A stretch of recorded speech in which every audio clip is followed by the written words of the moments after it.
વલસાડના sugar factory overbridge પર કારમાં લાગી આગ. કારમાં સવાર મુંબઈના 4 મિત્રોનો ચમત્કારી બચાવ. તારીખ 12 જુલાઈ શુક્રવારના રોજ મળસ્કે 3 કલાકે બનેલી ઘટનાની મળતી માહિતી મુજબ મુંબઈના 4 મિત્રો પોતાની ફોર્ડ કંપનીની ઇકોસ્પોર્ટ કાર નંબર MH02DZ5614 લઈ સુરતથી મુંબઈ તરફ નાલાસોપારા પોતાના ઘરે પરત ફરી રહ્યા હતા.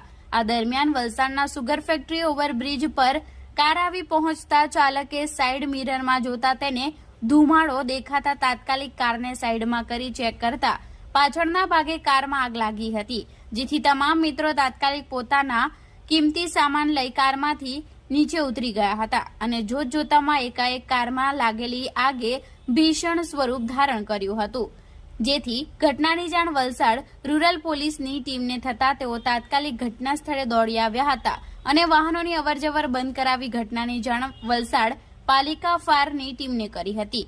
ઘટનાની જાણ થતાં જ પાલિકા ફાયર ઘટના સ્થળે દોડી આવી હતી અને પાણીનો મારો ચલાવી આગ ઉપર કાબુ મેળવ્યો હતો.